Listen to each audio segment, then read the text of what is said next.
Welcome to Cincinnati Soccer Talk, the very first live edition of the podcast. Glad you're with us. I'm Nick Suberling. I'm here with Bill Wolf, Brad Weigel, and Brian Weigel. We have a lot to get to this week here on the podcast. Of course, you know, we talk all things FC Cincinnati, and who better to have on that show, or this show, none other than President and GM of the club, Jeff Birding. We'll get to him here in just a moment.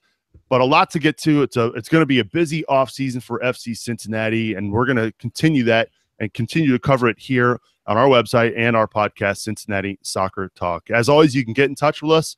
CincySoccerTalk@spnt.tv is the email address. You can always follow us on Twitter as well at Cincy Soccer Talk. Let's welcome in Brian Weigel. Brian, how are you?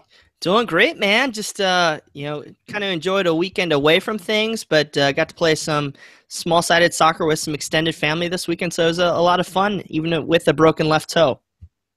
Well, we're glad you're playing injured with us tonight. No question about it.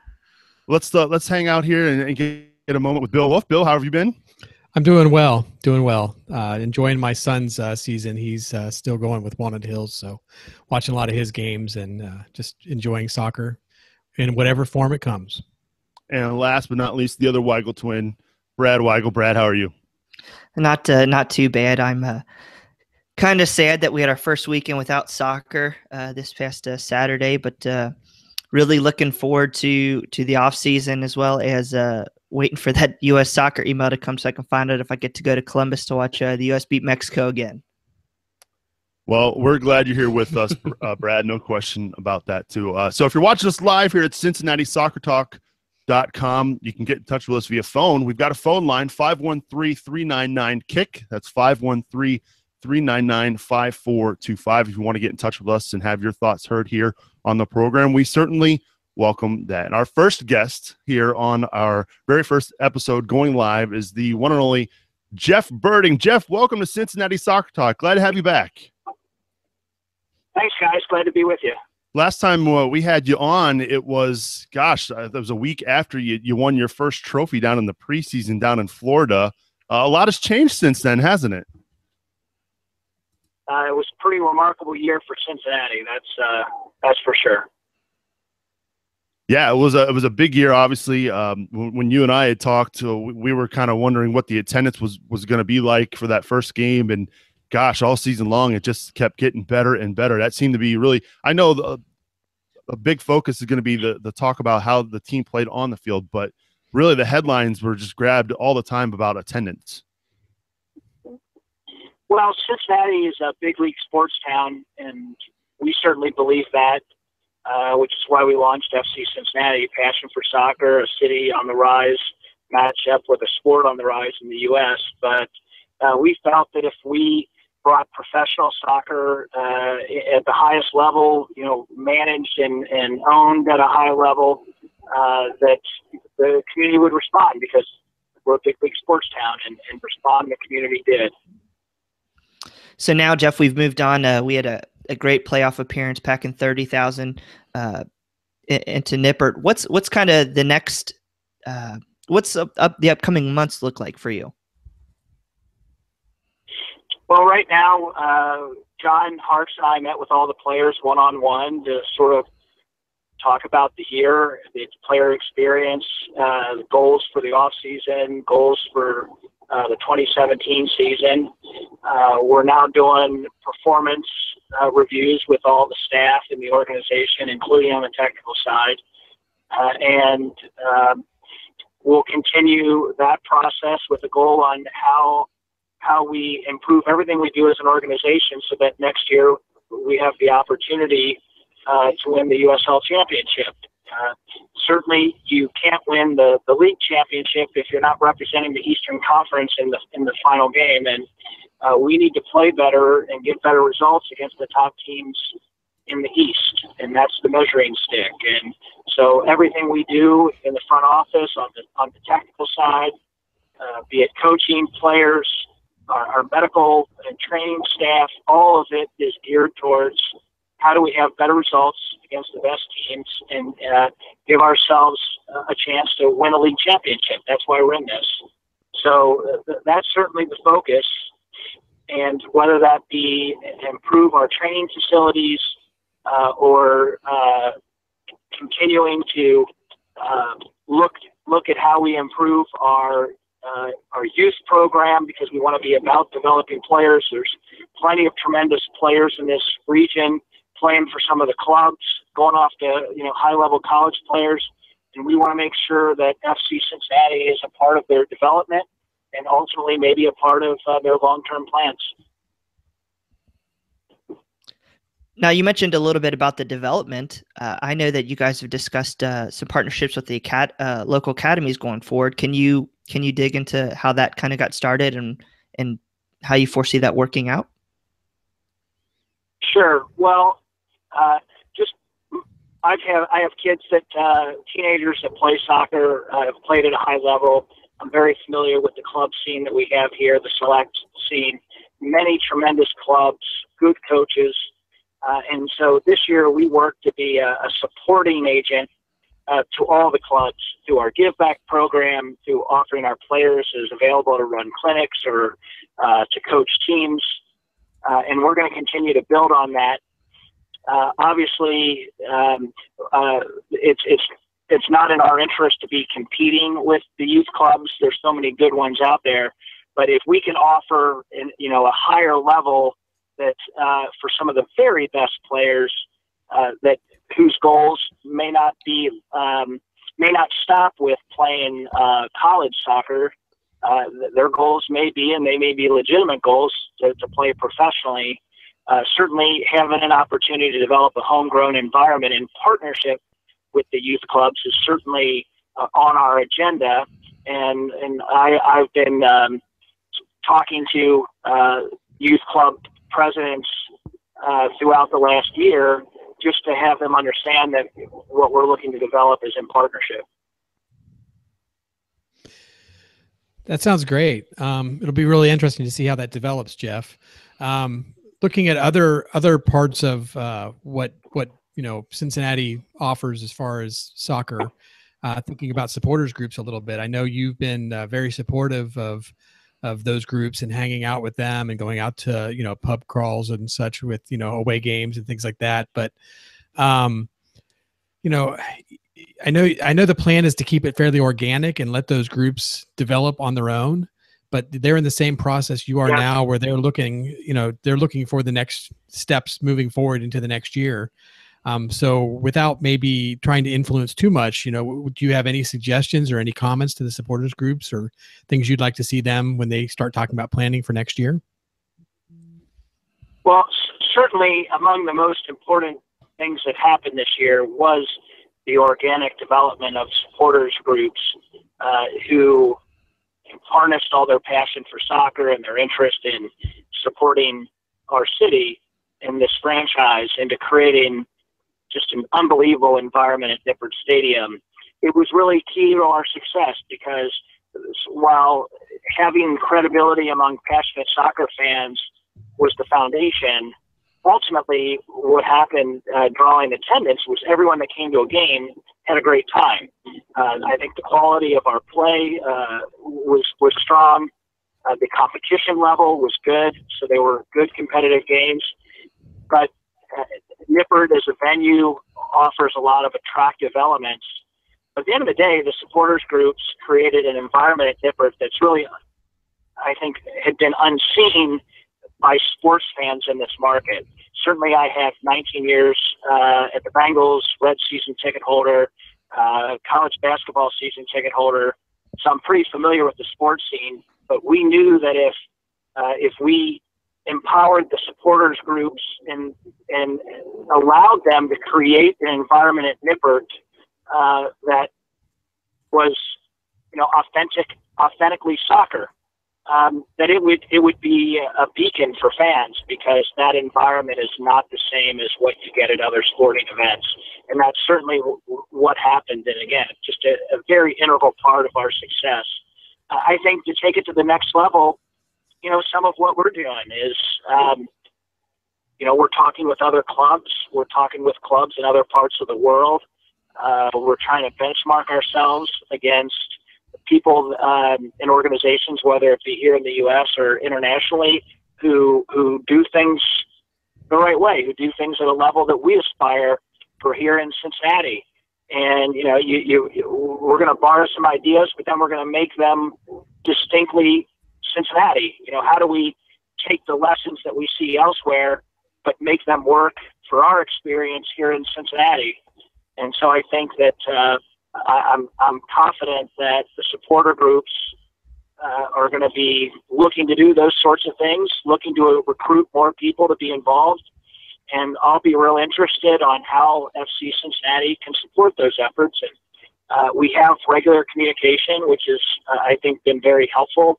And if both as a sounding board for FC Cincinnati, we're asking supporters, what do you think of this? What do you think of this? If we did this, do you think that goes over well? And so that sort of focus group feedback from supporters has been critical.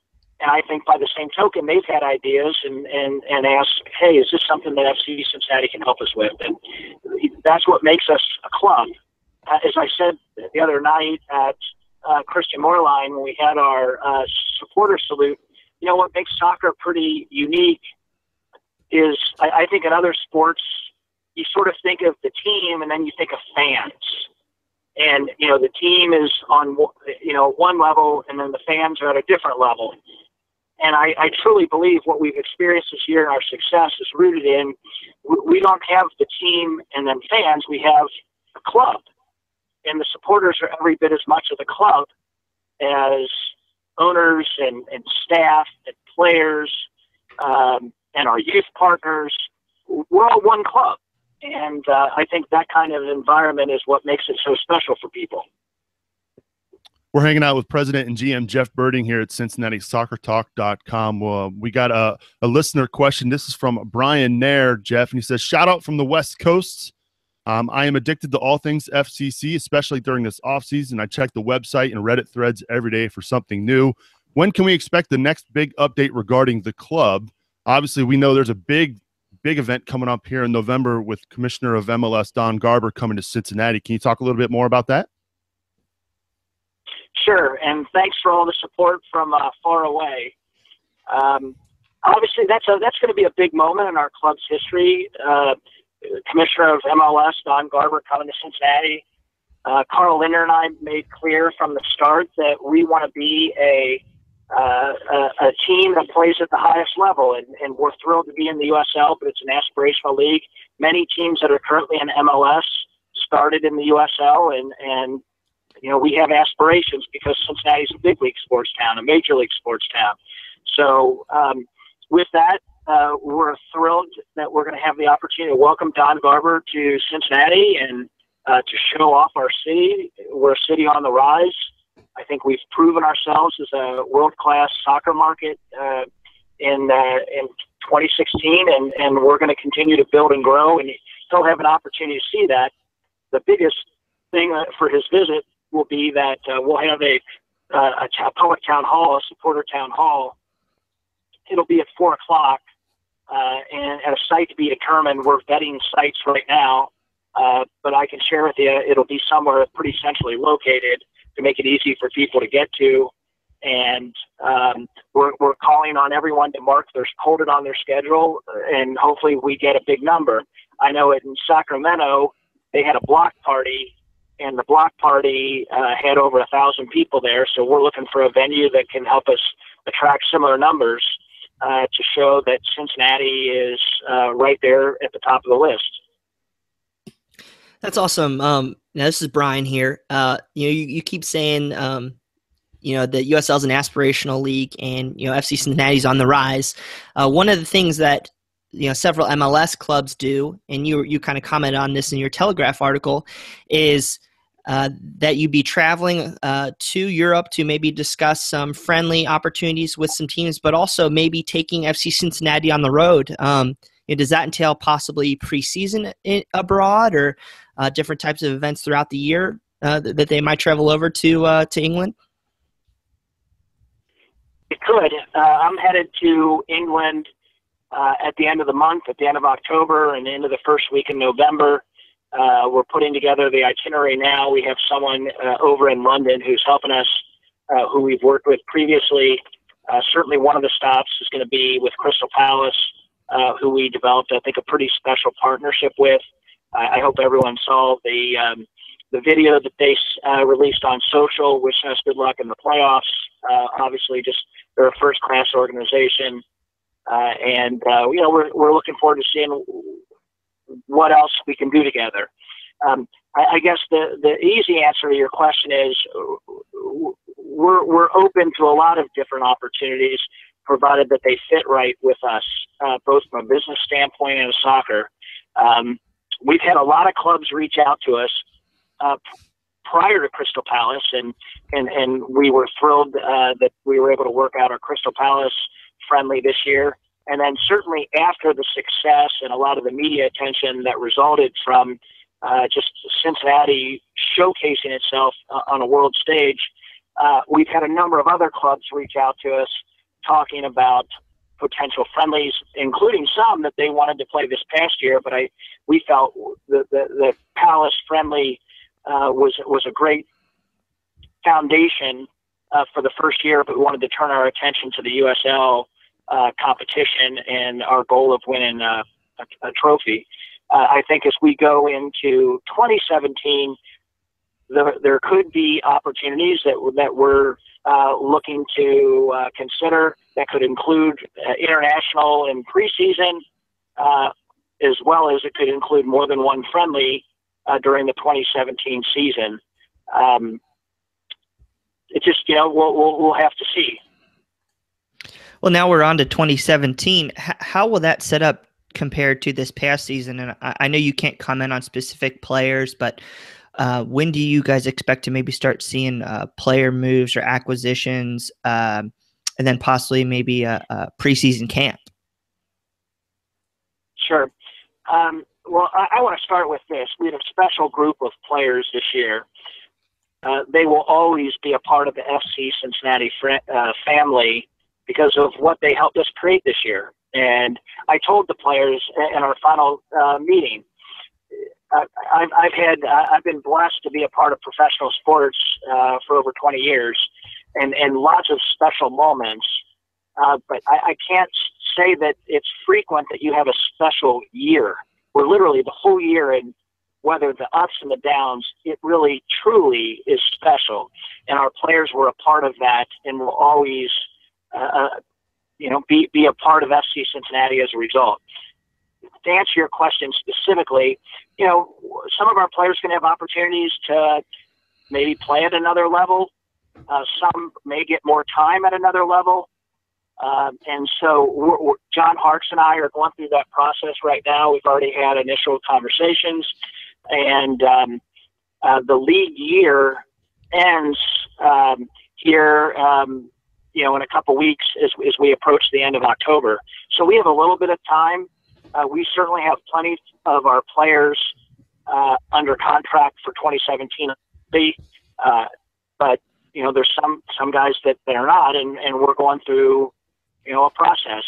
But certainly I can say from my experience with the Bengals, when you get Mike Zimmer, is a great coach, and he has a chance to go be an NFL head coach, or Hugh Jackson, you support them when they have an opportunity to climb the ladder in their chosen profession. And I've told our guys, if we have players looking to climb the ladder in their profession as a professional soccer player, if it's a good opportunity for them, we're gonna work to be supportive. Having said that, we want our guys, the core of our guys, we expect to bring them back. We had a good, exciting team. We played high quality soccer. We had a good record.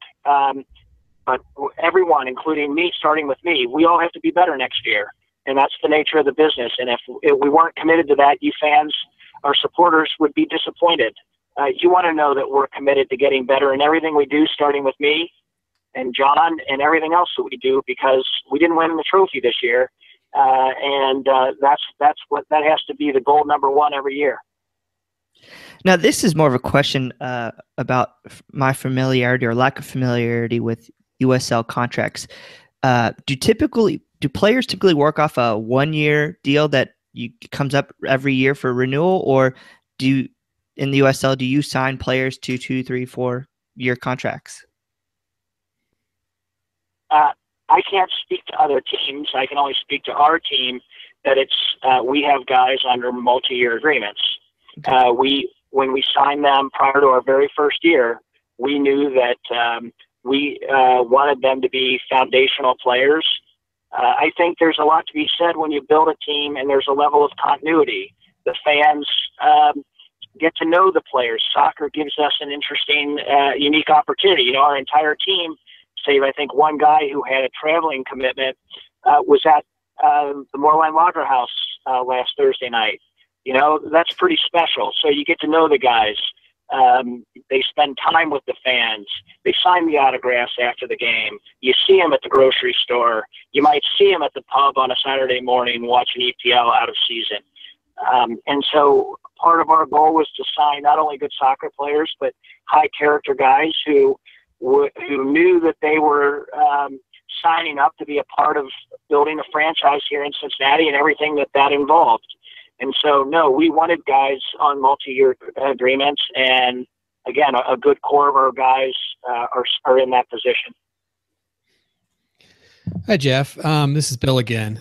So I know that FCC made some significant capital expenditures this year, and it sounds like there's plans to make significant capital expenditures again for 2017. We've heard lots of rumors and news and such related to things like training facilities, expanding the field, maybe even an update to the UC scoreboard. So maybe you can talk a little bit about that as far as plans. Sure. And then also timing. I mean, obviously with the field expansion, is there any concern about like needing to push the field back or the season back a little bit at the beginning of the season or anything? No, so let's deal with that one first. Our partnership with the University of Cincinnati enables us to invest in widening the field to FIFA standards of 75 yards wide. That'll be also a safety upgrade for any events that are on the field down there, because there'll be more clearance from the edge of the field, be it football or soccer, to the brick wall. And so you won't have a situation where guys are literally crashing into the brick wall. That process will begin. The planning for it is well underway, but the actual work will begin as soon as the UC football season is over, and it'll be completed in time for the start of the FC Cincinnati season, the beginning part of April of 2017. So we feel confident it'll be, I think, for the fans, it'll add, we think, a level of excitement. Again, we're technically a very good team. We struggled at times with teams sitting in and sort of bunkering in the defensive side of the field and then just looking to counter us directly. And so this will force them to defend a bigger field. More space should create more space, more opportunities, and ultimately more scoring. And certainly puts us in a position with MLS that should an opportunity be presented, our stadium is already the appropriate size. And for international friendlies, it probably opens up an ability to draw additional teams in where the field width is one of the things that will be important to them. So for all those reasons, we're excited to get that underway. That'll be on at our cost as a part of our partnership with UC. The second thing you asked about was sticking at UC scoreboards. And obviously scoreboards and other enhancements at Nippert are things that will be driven by the UC athletic department. We've indicated that we're welcome to have the conversation when they're ready. I don't think there's anything there imminent in advance of the beginning of the 2017 season. But, we have an open door. We have a great partnership. And if UC Athletics comes and thinks there's additional opportunities readily available to us to improve Nippert, we have a good partnership and we're going to have that conversation. But I don't see at this moment, answering your question, I don't see new scoreboards in the beginning of April 2017. The last thing you asked about was training facilities. Our team trained this year almost exclusively on turf down at Nippert, mostly on the game field, to some degree at Gettler. And we're looking to develop a grass training site. We've had a number of counties and municipalities throughout the tri-state approach us with significant interest in developing those kinds of partnerships. And we feel pretty confident we'll have an opportunity to make some progress there in advance of the 2017 season, whether or not that's, April 1 or May 1. But I'm confident that our team's going to be able to train on grass and have appropriate facilities. At that point, Bill, all I would say is it will be in a position to continue to grow and develop our facilities as we do things like, work to develop youth programs and, potentially down the road, youth academies. Obviously, you need the facilities to do that. An MLS team, certainly we've looked at some of the MLS training facilities, and I'm going to spend some time in Europe looking at training facilities there for their youth programs. And we're looking to learn some things and build those into our Cincinnati plans long term. Jeff, I want to ask you about the game day experience, in particular off the field. I'm going back to week 1, all the way back in the early spring when it was freezing cold out. A lot of the big storylines that night were the long lines and the issues with the merchandise and the long lines there. And I just want to ask you, from the first week there at the first home game at Nippert to the last, what do you feel that you and your staff did and got better at as the season progressed? Well, you hit on if you want to talk about just, the highest level of improvement, I think certainly the merchandise. We had merchandise stands strategically located around the stadium, and we were using, we couldn't plug into the UC Wi-Fi, so we used these Verizon hotspots, and they didn't work because when you had so many people and the crowds were just so extraordinary that there was just too many people with smartphones trying to get the Wi-Fi, and it clogged up the system, and it made transaction times be, 6-7 minutes, I think it was, per, and we saw what happened. By the end of the year, we had hardwired the merchandise stands and really made it where I think things operated pretty smoothly. I will share with you that that's probably the greatest improvement that we made, but we already have plans underway for enhancements in year 2, because I'm sure there's listeners who say, well, there were still lines at the playoff game, and there were. I think what we have in mind for 2017 will minimize really any material wait times. I think Aramark, who does the concessions at UC, got better as the season went. Obviously, they, notwithstanding some conversations, didn't have a lot of experience with soccer. Soccer crowds are different than basketball and football crowds. There's not lots of timeouts where the crowd is coming throughout the half, throughout the match. In soccer, you have the pregame, you have the halftime, and then that's pretty much it. And so in-seat vendors walking up and down the aisle selling popcorn, cotton candy, water, soda, beer, hot dogs, even with hot boxes, portable hot boxes.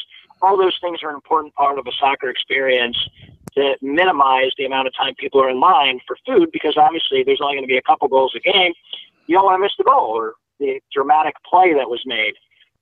That got better. That needs to continue to get better. Obviously things like the, PA announcer, music, sound. I think that as we went, we got more comfortable playing at Nippert, using the equipment at Nippert. There's always going to be room for improvement there. If you wanted to talk about programming, the pregame, the halftime show, I think people like the Dunkin' Donut. We'd love to maintain a partnership with Dunkin' Donuts where the little kids get to shoot on the donut. We'll see if when we meet with all the sponsors one-on-one at the here over the next few weeks, whether or not they want to come back. But you know what I'm getting at. There's things like that I think were unique, and we'll look to continue to build upon. It's a great experience, and I'll tell you what. If you get a custom named and numbered jersey machine at the stadium, I will give you all my money in my bank account. Again, those are things that are under consideration. I appreciate the suggestion. Well, we'll get you out of here on this, Jeff. I appreciate you taking the time to join us. Every time I saw you at an FCC match at Dipper Stadium, you were always a man on a mission, walking fast somewhere, either putting out fires like you were in that first week or whatever. You always had something going on a game day experience. If you weren't GM of this team, what is the one thing of game day you wish you could experience as a fan?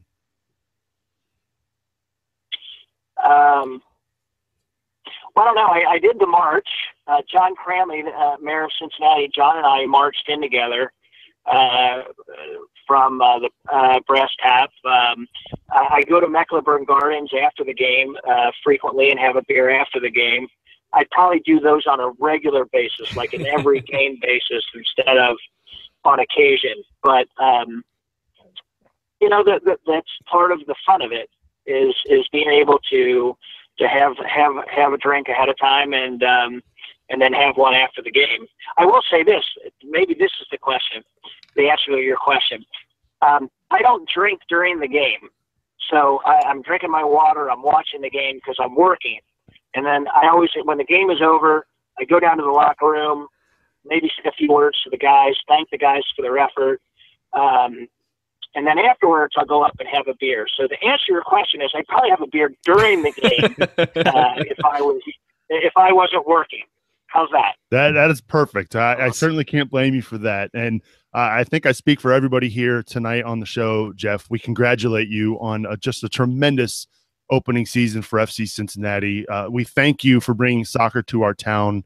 We have talked before about how you could feel that there was a sense of momentum and a sense of a cravingness for soccer in this city. So we really appreciate all that you did for Cincinnati and for just bringing us soccer. We really do appreciate you and appreciate you taking time to join us here on Cincinnati Soccer Talk. Thank you. It's what makes it rewarding. We're all in this together. That's how life is, and sports is no different. And I want to say thank you to Cincinnati Soccer Talk. You guys were, a welcome addition to everything we're about, and the way you supported us and offered content each week. You posted on Facebook and on Twitter, and I was reading your stuff every single week. And I certainly appreciate everything that you did to help us build our club in this community. So thank you. Well, thank you for the kind words. We appreciate it. We're glad to be a partner in crime here with you for soccer in Cincinnati. All right. Thanks so much, guys. Have a good one. Thanks, Jeff. See you soon. That's Jeff Birding from FC Cincinnati joining us here on Cincinnati Soccer Talk. A lot to digest there, and really, really appreciate him taking the time to join us here live on our first live edition of Cincinnati Soccer Talk. So if you had to just digest it all there, Brad, what are your thoughts on what Jeff had to say?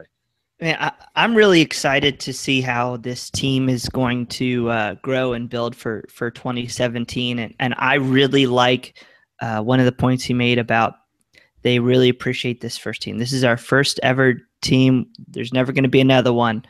But him and Coach Harks aren't afraid to make changes that's going to make us even better. That may get rid of some of our fan favorites. And I think they're really going to strive to bring some more hardware to Cincinnati in the coming years. How about you, Brad? Or I'm sorry, go ahead, Bill. I was going to say, I think it was also very pointed and interesting that he talked about, some of these players are on multi-year contracts, that they saw them early on as core members of this team, not just one-year players, but core members. And that, consistency was important for the team, the quality of play, but also just for the fan base, because fans invest emotionally into these players, and the players invest emotionally into the city. And so it sounds like there is a vision that this is beyond just, signing people and churning them through some sort of a mill, that this is something that's going to have some consistency. So it'll be very interesting to see how many of those players do come back. Yeah, it sounds like my guess would be a pretty solid core of those guys, right, Brian? I mean, I think we're all in agreement there. Well, I hope so. A lot of great guys, but I'm a little nervous now because I just told Jeff Birding I would give him all my money if we had a custom jersey machine. So I can't tell my wife that.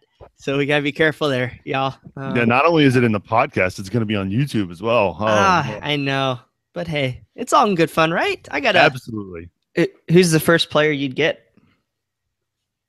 Brian Weigel, number 10. Come on. Oh. Nice. Get out of here. I have an ego that could fill that jersey up quite nicely. Oh. Humble. Not number 9, a goal-scoring machine? Or you want to be a playmaker? I like playmaking, even though I'm just bad. So it's all right, though. I had a good time. No, honestly, I think we are so blessed to have a great leader of our organization in Jeff Birding. And you know what? I think we're going to be on the right path. And the thing that I took away, not necessarily from this interview, but from another interview he said is, you ain't seen nothing yet. So I know this man. He's done great things in our city. He's taken just a wonderful club that was nothing 12 months ago, and look at it is now. So I completely believe that he's going to win that championship next year and do some wonderful things. I agree with you 100%. Expectation-wise, I never expected it to get like it did at the end of the year. Obviously, that first week when they had 14,000 there for the home opener, it was kind of an eye-opener. Like, is this really happening? And we doubled that and then some for that playoff game. Just what a tremendous year. I know we didn't win the trophy. I know everybody's bummed about that, but like we said last week during the podcast, I'm not even upset because it's just the beginning. And that's what's even more cool about this. So speaking of just the beginning, this is just the beginning of the future of Cincinnati Soccer Talk. We're doing this show live every Tuesday night at 8 o'clock now. And we've got a phone line. If you want to get in touch with us, please give us a call. Our good pal Boston is waiting to take your call. 513-399-KICK. That's 513-399-KICK. We'll be live for here for just a couple more minutes if you want to chime in and have your thoughts. Let's talk about if you want to chime in and let us know what your favorite part of the season was. We'd love to hear from you. Again, that number 513-399-KICK. All right. So how about you? Your favorite part of the season, Brad? Ooh. I think the favorite moment that I voted on was the Crystal Palace game, even though I was not there. So that's kind of rough. But, I think that the playoff game really sticks out of my memory. 30,000 people, that's the biggest crowd I got to see all year. But it was just the lead up. We had family coming down to the game, family coming from out of town. Everybody heard about FC Cincinnati, and it was just a great culmination, even though the result wasn't what we wanted. What was your favorite moment, Brian? I saw you get up to get something. You see this right here? That's what it is. No, my favorite moment, even though it was a playoff loss, got to catch my hometown heroes jersey at the final game, so that was wonderful. But really, I think every time that I went to Mecklenburg Gardens or the Brass Tap and hung out with a bunch of my brand new friends, and I can call them that. I mean, there's great people I've met through this whole experience this first year, and I think all those great moments. So it's been a fun ride. Bill, your favorite moment? It's the same one that I voted on when we talked about the moment of the year, and that was just beating Louisville. So it's nothing better than that. My favorite moment was I didn't get down as much as I had hoped to with my soccer schedule, clearly. But my favorite moment was the march from Mecklenburg to the match there at Nippert with the Innenstadt, getting to hang out in the Bailey with you, Bill, watching you drum away. Got to wave a flag. That was a lot of fun. I mean, the result that night wasn't great because they drew against Charleston, but still, it was an exciting night, and that was probably my favorite moment of the season, being there for that. All right. I can't believe I'm going to do this. Hi, Mom. Hello. How are you? Hi, Mom. How are you? Hello, Nick. Hi, guys. How are you? Good. How about you, Mother? Number one fine. fan. I am calling. And you know what? I really am. I'm not just of you guys, too. I mean, you got to be included in that.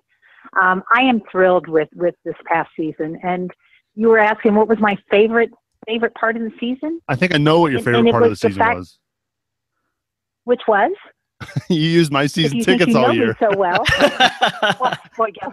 Well, that was probably the best part of the season. But my very favorite was the fact of being a part of such a soccer community in Cincinnati, to see it come together and be so alive and so friendly.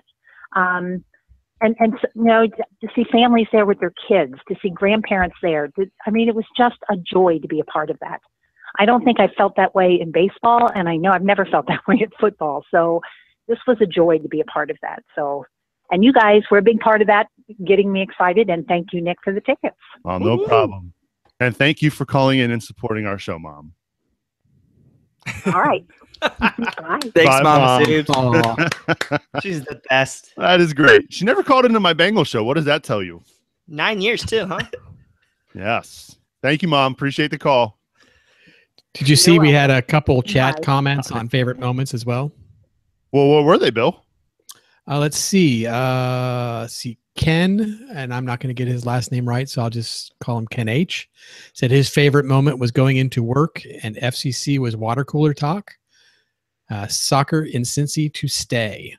Amen. And then AJ, and again, my eyes aren't good enough to figure out the last name, but AJO. AJ Olding. Olding? Okay, thank you. He's like, the screen's too far away from me. My favorite moment was getting personally booed in Pittsburgh. Oh, nice. Awesome. So Nice. he obviously made the road trip and made a friend there. Very cool. I'll tell you a moment that just popped into my mind that actually I think has to rank up there with my favorite moments of this season was the preseason match at Xavier. That was the first time really all the supporters got to go. We met at a bar down by Xavier. We did a huge march and we cheered loudly. It was just so cool because we were figuring it out together. And that's just one of the things that I hope FC Cincinnati is able to do next year, whether it be with Xavier or UC or, even NKU if you want to do a rotation. That I just thought that was a neat memory. All right, let's go back to the phones. Let's talk to Cody in Nashville. Cody, how are you? Good, how are you? Doing fantastic. Thanks for calling. You're calling from Nashville, though. Yeah, I actually just moved here about a week ago from cool. Cincy. So. Very cool. So what's on your mind tonight? So I was actually the one, Brian was the one that told me to call this in about I made a post on Reddit the other day about kind of the fans boasting over attendance. I know that's it's an exciting thing, and I get on Reddit just about every day. I follow MLS threads, the FC threads, just kind of all those stuff.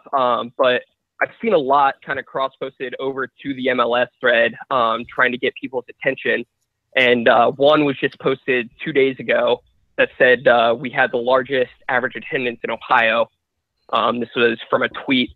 And the comments are just ridiculous. They're all either really, really sarcastic or they're really, really negative. It's just one of those things that, this is an incredible thing, but I think people get it. That's kind of where I'm at. I can read you some of the comments from this thread if you want. But we're a family-friendly show. That's what I called in for. Yep. Well, no, there's nothing too bad. No, Cody, I'm. This is Brian here. Thank you, man, for calling in. I appreciate it because I think it is a great topic. Yep. The one thing that we've been able to hang our hat on this whole year has been the attendance, been the explosion, and I think there's been so many negative aspects thrown our way with we play in a college football stadium. We're an hour and a half, 2 hours away from Columbus. So I think this is just kind of our way of hashing out. But I completely agree with you. I think we need to change that narrative now. 100%. If now I need agree. to, yeah. Go ahead. No, I have a friend that's he lives in Columbus. He's been a Crew fan his entire life, and I've kind of been trying to talk to him about it. And he's like, "Yeah, that's cool," but he's come up with 1.5 million different reasons. He actually works for the Crew now, He's come up with 1.5 million different reasons why we won't make it to the MLS. He thinks it's all talk. I've seen kind of threads that popped up. I know Nashville is actually getting a US. It's either a USL or NASL. They're getting one of the two teams here. And I know their goal is very similar to ours, is kind of wade in the water for a second and then just kind of jump into the MLS. And one of the comments that I think kind of snowballed my thought process here is, oh, we're almost a joke of the MLS, is that when they posted that they were getting a team and looked to go to the MLS, they're just like, oh, this is just another FC Cincinnati. Great. Like, good luck to you kind of thing. So one of my comments was, I think that people think that we're in over our heads. We're an aspiring film actor moving out to LA to pursue their acting career, or somebody who thinks they can sing country music moving down to Nashville. I think it's people kind of think of us as that it's not going to happen.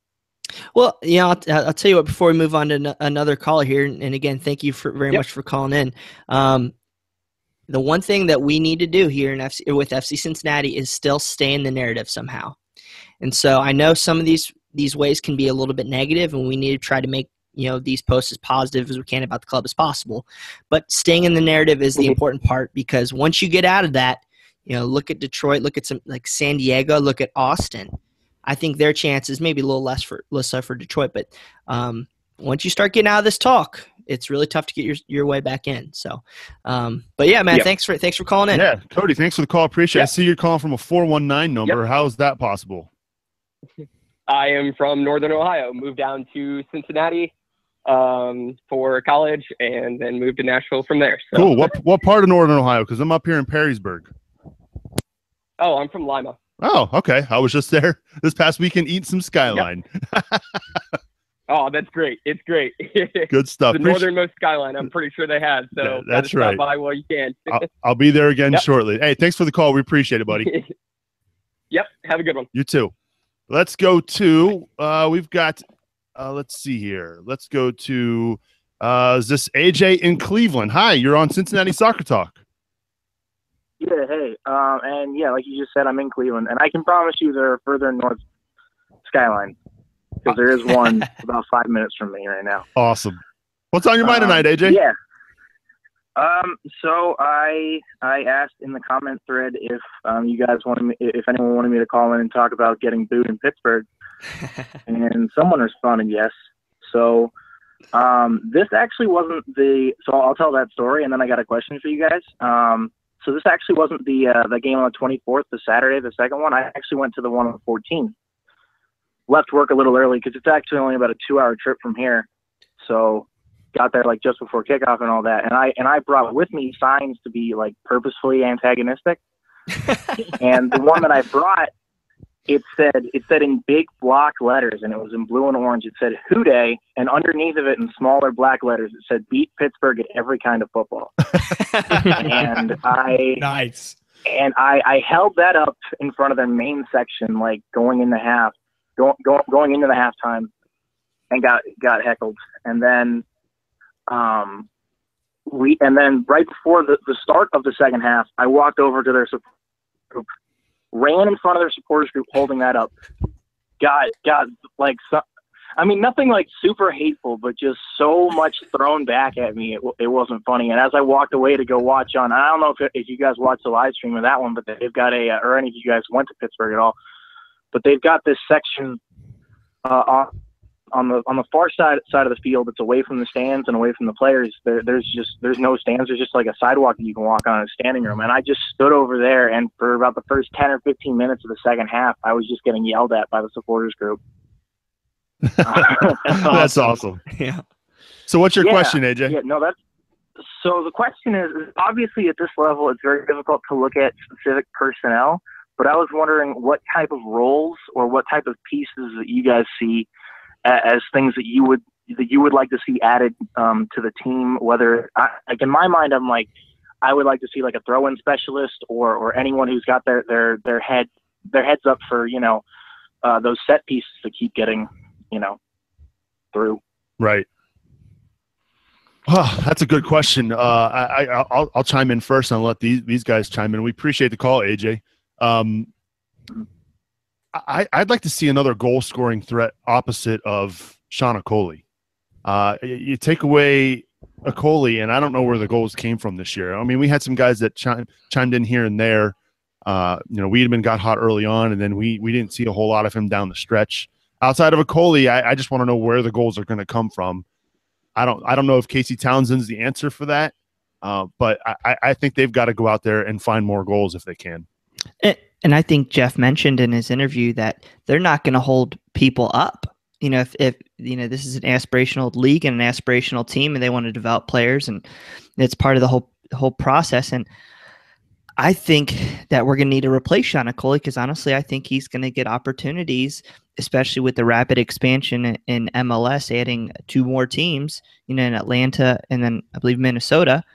So, he may get a shot somewhere in MLS, and I think we're going to need to bring in goal scorers. And then also, I think USL still changing, still adapting, and I think you're seeing more and more teams that with new teams and teams that are being purchased with owners that have more and more money, and I think you're going to see more players brought in. I don't know about like a Joe Cole from was he play for the Rowdies? Mm-hmm. Yep. But you could see more and more things like that where they're names, but they also have miles on those tires still, and they're being able to contribute because playing in front of 20,000 fans at home it's amazing, and that's a huge way to attract talent. Yeah, I think for me, the one thing that I think we're struggling with right now is some speed on the wings. We have some players with some technical skills and they can get the ball down the wings and make some crosses, but I don't see a player who really is darting back behind the defense and getting those opportunities, basically just beating people, just pure out beating them. And we've struggled with teams, in the season with that kind of skill where speed really does rule. And I think I'd like to see us pick up somebody who just gives a completely different type of trouble to the defenses. We have a big guy like Okoli. Maybe he moves on and we get, Luke Spencer back in the lineup, or maybe we find somebody else with some bodies, some hold up capabilities. But I think we also need that troublesome speedster. I guess to wrap it up, kind of echo Bill's sentiments there. We just need somebody that can beat people on the ball, because look what happened in the playoff game. We got the balls out to the wings, and sometimes Jimmy cut it in, but he got, pretty much stopped there. So we need somebody that can, beat somebody on the wing, or maybe dive in like that and beat people with the ball. So, but you never know. These guys playing with each other for a second year, I think you'll see some improvements there. Yeah, I can't disagree with anything that these guys said. AJ, we appreciate your call, man. Don't be a stranger. All right. Yep. All right. Thanks.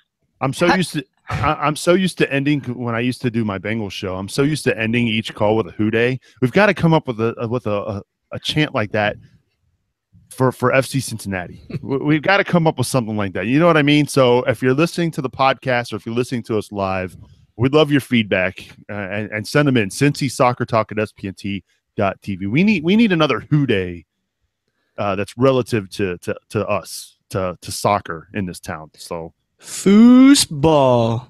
Oh, no. We're going to go there? Yes, we are. I love that. Go for it. How did nobody bring up right back, by the way, when we were just talking to AJ? We know that's your favorite position. I'm actually left back. Yeah, you're right. It is. No. I've been nice to Tyler recently in the past half of the season. So Pat McMahon now, on the other hand. Wow.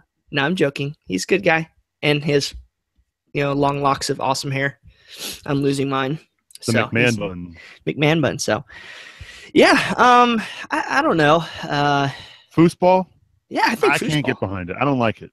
I like the spelling, and just different. It's German. Yeah. I mean, I get it. We want to be close to our German roots here in the town of Cincinnati, but I don't know. Yeah. Have we talked about the potential USL goal of the year voting yet? We have not. Well, I know. Is it 5 or 6 nominees, and we have 4 of them with Sean Nicoli, Wiedemann, Stevenson, and who else? But yeah, McLaughlin, right? So who are we going to choose here on this? I think you got to go with the Coley, right? I mean, it was a pretty awesome first goal, Nippert. Yeah. Scissor kick, top Sports Center top 10. Yeah, I mean, it was pretty hot. But Tomaselli's goal was sick too. So is that even up for the voting? Tomaselli had a goal? No, I'm talking about the playoff goal. I guess that's not. No, really that was Stevenson. That's what I'm. Yeah, never mind. I don't know what I'm thinking. Yeah, I meant Stevenson. It's okay. Is that even in the discussion? Oh, hold on. Let me pull it up. Have to be. It's a Sports Center 10 too. Well, right? But it wasn't a goal of the month. Yeah. I mean, because April was a Coley, May was Wiedemann. Cummings was July. Stevenson was June. And so there's 2 FC Montreal fans. So it's either one of 4 FC Cincinnati fans or one of 2 FC Montreal. So I think we'll have more votes in day 1 than they will the fans that have gone to their games all year. So. All right. Well, no, not funny. But that's funny. I don't know. I still go with a Coley. That's just my take. Yeah. Whatever it is, we got to stick with it. We don't need to get outmaneuvered. But I go with the Coley. See, the smart twin is on my side. Mother. We're live, family show, dude. Yeah, of course. He was just asking to call back. Yeah. Right. Let's welcome in Boston. He's calling. He's been our call screener tonight. Thank you, Boston, for doing that. You want to chime in on your goal of the year? Sure, no problem. So really it's just down to 2 teams. So it's going to be a matter of FC Cincinnati versus FC Montreal. They have the other 2 goals. We have 4. They have 2. And I think they won August and September once the USL figured out they should probably exclude us from voting. And but yeah, I mean, I brought this up on a Reddit thread today about, yes, I think we all have our own preferences. Personally, I'm a big fan of Stevenson's because of the whole combo. It took several players. I don't know if it's 4, 5, 6, maybe even kicks to get to that goal. It was just a thing of beauty, a team effort. And as much as I like that, I feel like FC Cincinnati fans are going to need to unite. You're going to have Louisville fans, Charleston fans, Richmond fans, NASL fans. Even Ted might try to vote against us here. So, we're going to have to show a united front. And as much as we like some of these other goals, I think Coley's first ever scissor kick is going to be the fan favorite in general. It seems to be the fan favorite on Reddit. And I think we had 8 or 9 posts already voting for that. So I will be throwing my vote in the united front, even though it may not be my personal favorite. So which one was your personal favorite? Oh, Eric Stevenson. Okay. By far. All right. Yeah, I mean, if you're asking me, that's probably the goal of the year. Just the strike was amazing. We're okay. So we are talking about the playoff goal, right? Yeah. I mean, I think he was actually talking about the other one. So. Oh yeah, I'm talking about the team build-up one. We actually lost the game, I believe. My favorite. But all right. Yeah, Bill's favorite. Okay. But the one he won. Ultimately, though, I feel like FC Cincinnati fans would be better off voting for Sean Coley's first ever kick. Just to, we're going to have to try to tip the scales. Everybody's going to be tipping them against us for Montreal. So you got to stuff that ballot box. It's not the first time that's happened in Cincinnati. Well, we appreciate your thoughts there, Boston, and we appreciate you're screening our calls tonight. Good man, buddy. Oh, it was fun. All right. One more thing before you leave. If anybody out there is listening, please use hashtag AOTixWait or wait whatever it is, because we are still waiting, and it's 9:01 on Tuesday. Sorry, had to throw that out there. Okay. That sounds like a topic for another podcast. All right. Well, again, we've had a busy night here at CincinnatiSoccerTalk.com. We're going to wrap things up. But final thoughts from Bill Wolf. Bill, you there? William. It's Yes, okay. Bill. Oh, there he is. No, you blipped out on me, Nick. I couldn't hear you. Oh, I was just saying we would like your final thoughts. Final thoughts are, I would like to say thanks to everyone who called in and everyone who jumped onto Chatwing and threw out their comments and their thanks and their ideas and their favorite moments. So it was great having you guys all on the show, and looking forward to doing this again next week. Absolutely. How about you, Brad? Final thoughts? Well, we have an interesting matchup this weekend in the USL Conference Finals. We have the Red Bulls 2 versus Louisville City. And I am unsure who to root for in this because, the local and the fan side of me wants Louisville City to win, but they're also kind of like our Pittsburgh, aka the Bengals, and so then it leads me to want to root for the Red Bulls. So I think I'm a little conflicted, but overall I think it's going to be a great game. And I think I'm rooting for Louisville because I don't want to see the USL Finals in Red Bull Arena in front of 500 fans. You called me the stupid twin, Nick? I didn't say the word stupid. I just said he was the smart one. I didn't say you were not smart. Yeah, Brad, you're suspended from this podcast. I actually talked to him at lunch today saying if Louisville ends up hosting the final, I want to get a bus together of FC Cincinnati fans and go down there and buy jerseys and T-shirts of the opposite team and root for the other team. So, Bradley, be quiet. Love you. You're erroneous. That's can- just too cold. That can be my final thought. I don't Okay. That was just so bad on Brad's behalf that I have to at least bring this podcast some respectability because he just threw our credentials out the window. Oh, that's funny. Golly. Just a reminder, you can rate and review the show on iTunes, CincinnatiSoccerTalk.com/iTunes. And even though we are still doing this show live each and every week now, if you miss a live show, you can always catch our shows on demand, iTunes, Google Play. Brad, they can see that. All right. So, again, we appreciate everybody who called in, everybody who tuned in. We are going to do the show live every Tuesday night at 8 o'clock. So you want to check us out, CincinnatiSoccerTalk.com/live each and every week. Like as we mentioned before, we've got the chat room where people are chiming in. We've got the phone line that people can call in. So really looking forward to where this show progresses moving forward. Again, our special thanks to Jeff Birding, President and GM of FC Cincinnati, for joining us this week. Cincinnati Soccer Talk is an SPNT production. For more information about our other podcasts, log on to spnt.tv. And as always, check out our articles and content over at CincinnatiSoccerTalk.com. So for Bill Wolf, Brad Weigel, and Brian Weigel, I'm Subs, reminding you to watch your tackles, and we'll catch up with you next week. Foosball.